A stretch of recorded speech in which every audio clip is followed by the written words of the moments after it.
That there are a range of very strongly held personal views on this issue across the House, and I respect all of them. But expressing our personal views is not what we are here to do.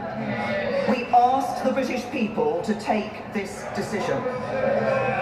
472 current members of this House voted for the referendum in June 2015, with just 32 voting against. And the British people responded by instructing us to leave the European Union.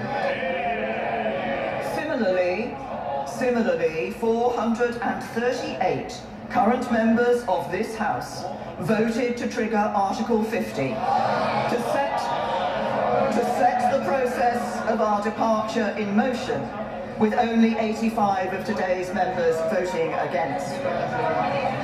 Now, we must honour our duty to finish the job.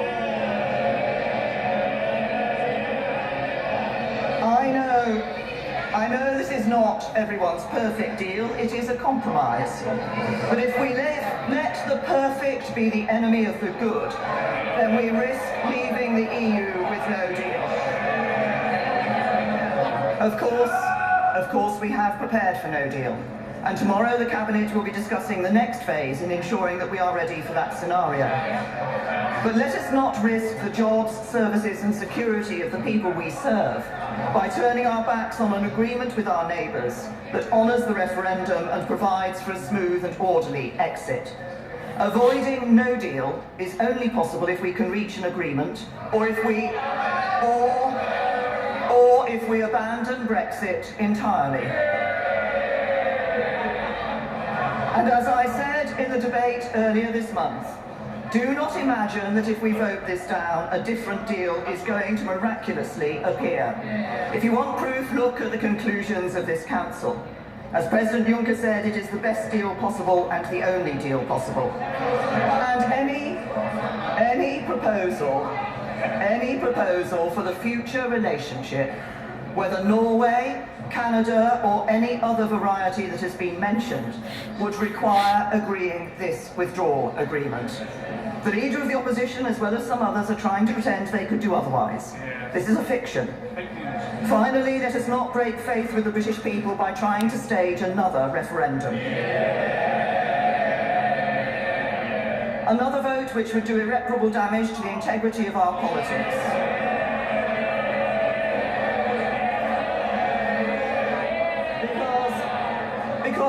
Order, there are many members of this House, including an illustrious chair of a select committee, who are heckling noisily and Mr.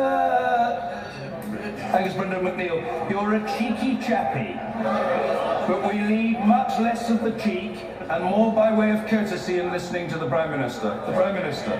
Thank you.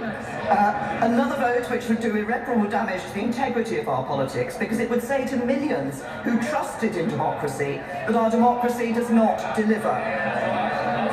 Another vote which would likely leave us no further forward than the last. And another vote which would further divide our country at the very moment we should be working to unite it. And let us not follow the Leader of the Opposition in thinking about what gives him the best chance of forcing a general election. For at this critical moment in our history, we should be thinking not about our party's interests, but about the national interest.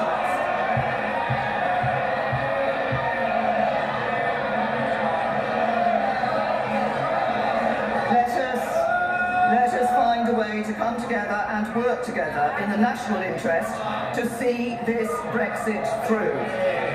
Mr. Speaker, I will work tirelessly over these next few weeks to fulfil my responsibility as Prime Minister to find a way forwards. Over the last 2 weeks, I've met quite a number of colleagues, and I'm happy to continue to do so on this important issue, so we can fulfil our responsibilities to the British people. So together we can take back control of our borders, laws and money, while protecting the jobs, the security and the integrity of our precious United Kingdom. So together we can move on to finalising the future relationship with the European Union and the trade deals with the rest of the world that can fuel our prosperity for years to come. And so together we can get this Brexit done and shift the national focus to our domestic priorities, investing in our NHS, our schools and housing, tackling the injustices that so many still face, and building a country that truly works for everyone.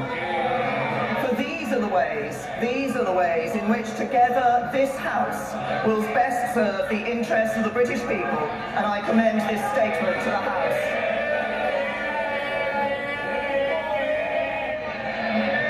Thank you, Mr. Speaker. I thank the Prime Minister for an advance copy of her statement.